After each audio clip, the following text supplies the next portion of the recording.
In this episode I will create a game with my physics engine, and once that's working fine, I turn it into a multiplayer game using socket.io and run it on the local server.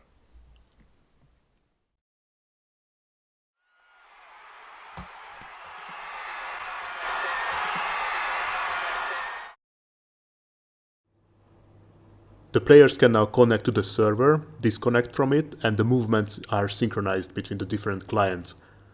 During the next few episodes I'm going to demonstrate how an online game can be made based on that, by building an example game, first only on the client side, then including networking, and finally also deploying it on the World Wide Web. So the idea for the game would be having two players, represented by two capsules, trying to score with a football, represented by a ball, by kicking it behind the goal line. The player that scores 3 times first will win. I will start with the blank game template built on the physics engine I created before. So I just copied those files in a new folder. It can be downloaded from GitHub. And the first version of the game won't be using any networking. It's just for making sure that the code is working in the browser properly. The first step here, which is setting up the environment, consists of declaring the variables I'm going to use and instantiating the objects. I will need 2 players on the field with a limited maximum speed and a football in the middle. I can set their size and their mass in the constructor. I also need 2 variables to keep track of the scores. I will make them properties of the player objects called score, both starting with 0. Another important part would be defining the borders of the football field and the goals. That will happen in the function called build stadium. And all I do is adding new wall objects to the canvas to define where the football stadium is. I could change the size of it later, or the size of the players, once I'll be able to test the game online, but as for now, this is how the game will look like. And thanks to the physics engine, I can already move around with the player, and I can also score, although the game logic is not aware yet what a goal is. That is something I need to define inside of the game loop. So I say that if the x position of the football becomes less than 45, which for the goal line at 60 and the ball radius of 15 means that the whole ball passed over the goal line, I call a function called scoring with the second ball as argument. And similarly, if the ball's x position is greater than 595, I call the scoring function with the first ball as an argument. And what the scoring function does is that it increases the score property of the object it received as an argument and then sets back the players and the football to their starting positions. I am now providing those starting positions as integers, but they can also be calculated values relative to the goals, relative to the field's central point, and so on. Something like that. And I can also set their linear and angular velocities to 0, so they stop moving after the score changes. And speaking of scores, I'm going to display them on the top with a 30 pixel large font that I define above. So now I can be sure what's the standing. But I want that one game only goes until somebody reaches 3 goals. So what I do is creating one more condition inside of the game loop, saying that if any of the score properties equals 3, then the game over function will be called. And the game over function will display game over on the canvas. Then I call the set timeout function with an anonymous function inside. So then 2 seconds later, the score positions will be set to 0, and that's it. No big celebrations for the victory. I make the player 1 score 3 times, and then game over, and I can start again.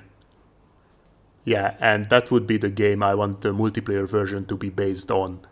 I created the offline version because it's easier to make sure that things work the way I want them to work. And now that they pretty much do, I can move on to do this on a server-client architecture. Before that, just for the case I want to make an offline multiplayer game out of this, so that the other player, the player 2, can be controlled by the WASD keys. What I need to do for that is to make a little change in the user input file.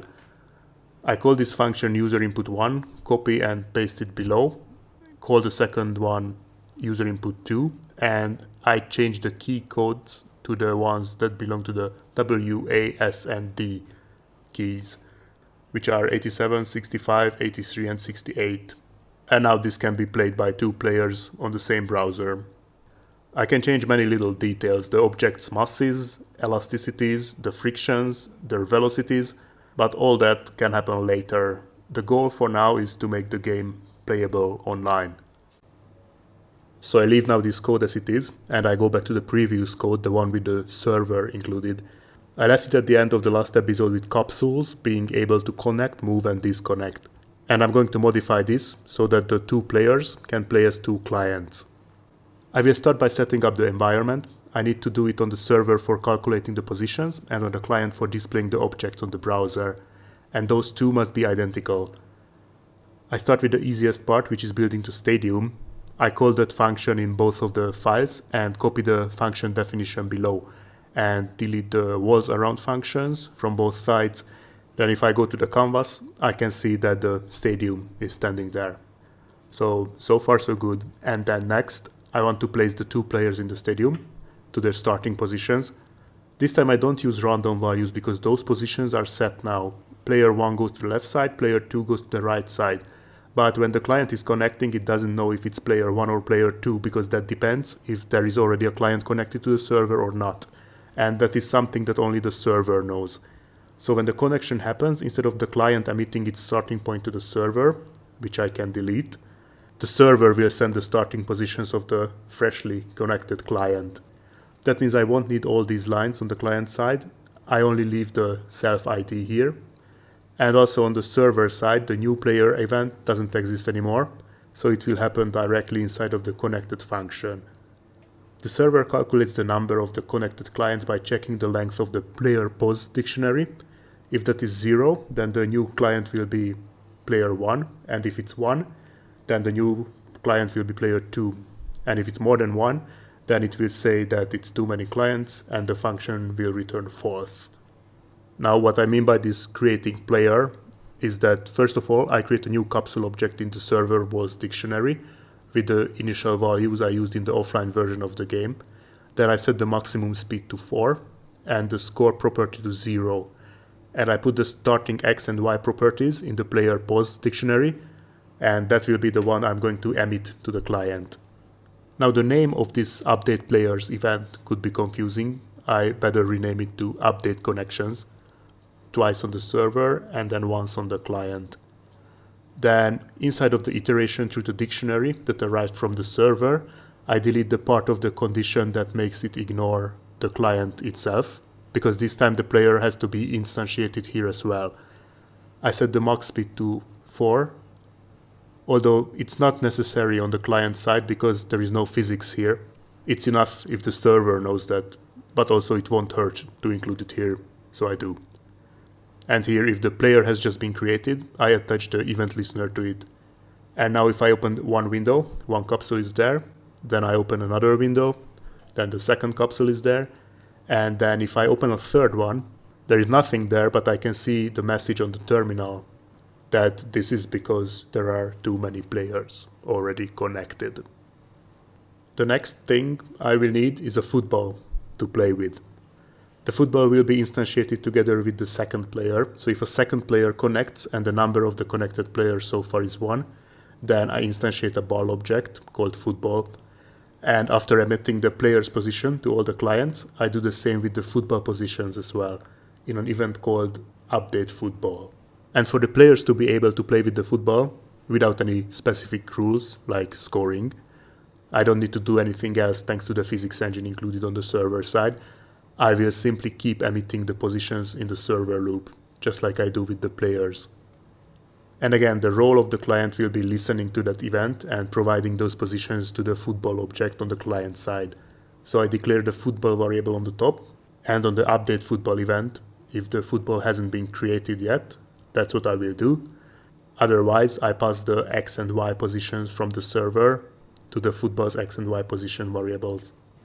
And now I can open two browser windows, and after both players are connected, I can see that the ball appears in the middle and I can start having fun. Although at this stage the fun is limited, and to change that I need some game logic. The game logic is supposed to work the same way as in the offline version of the game. I had a function called game logic, and what that function does is it keeps checking if one of the players scored, In that case, I call a function called scoring.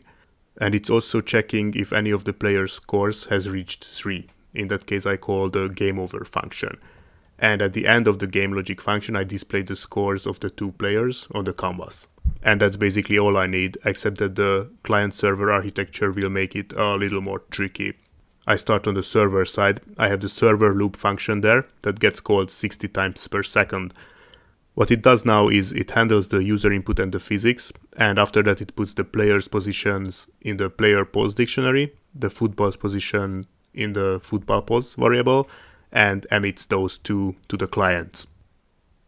I'm going to put the game logic function in the condition which is true if the ball is on the field. That's where the rules are supposed to be applied.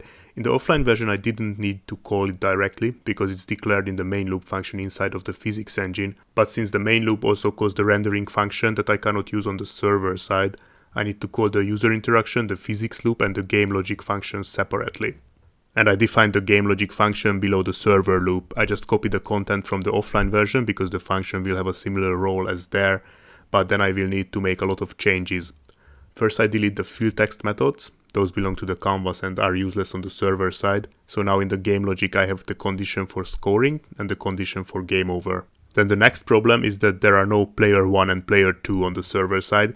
Instead of that there are 2 players with a random socket ID attached to them.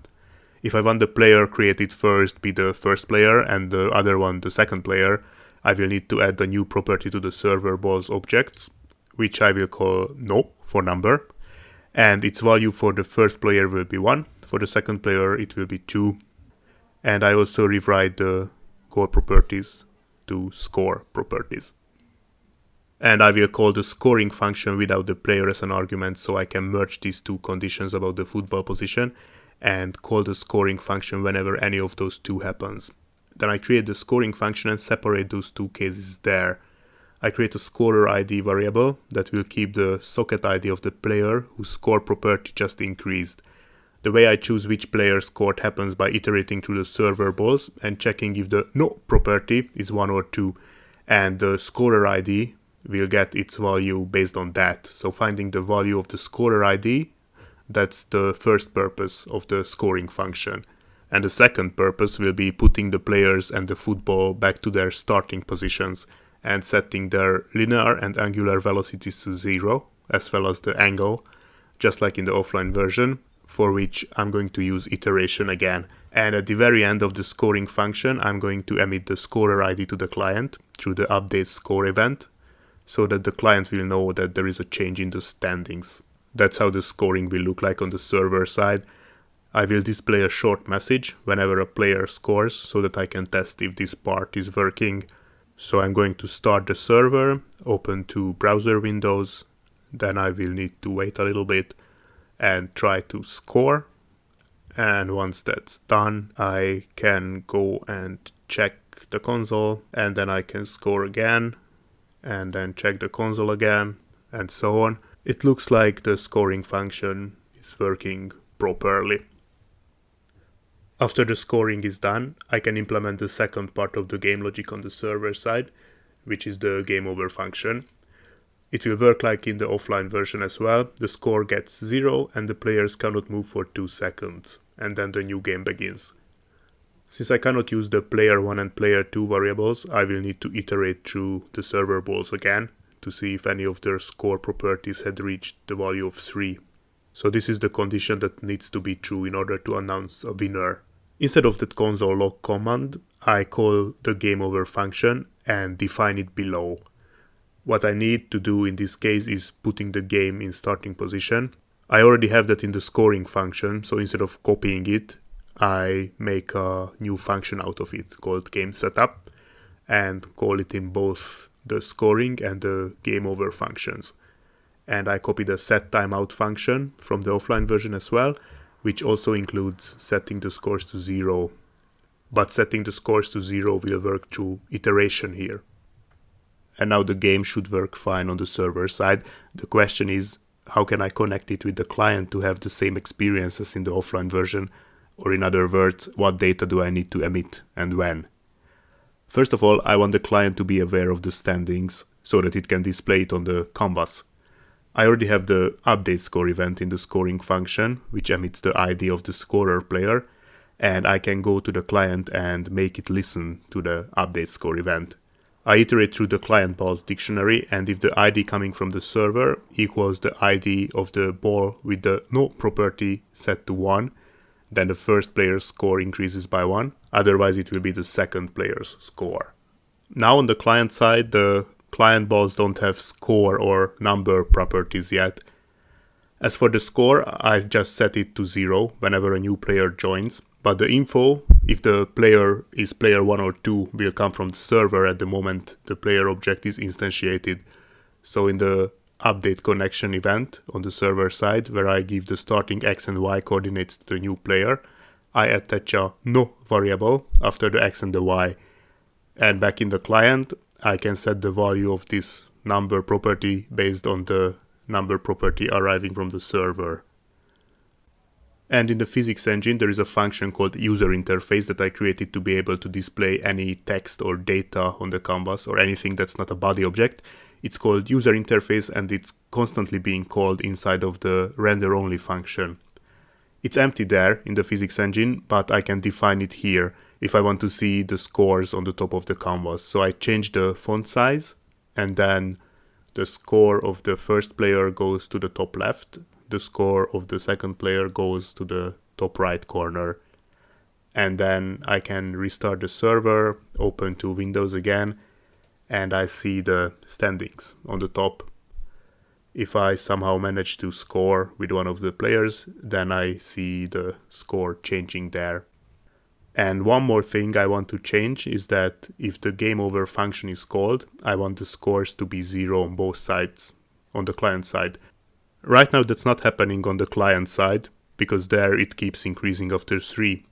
The way I do that is simply emitting null in the game over function through the update score event from the server, and then on the client side I create a condition saying that if the scorer ID equals null, then both players' score become 0, otherwise the ID gets checked like before. A final little touch would be giving colors to the players. They will be either light blue or light green, depending if their number property is 1 or 2. Plus the ball will be red.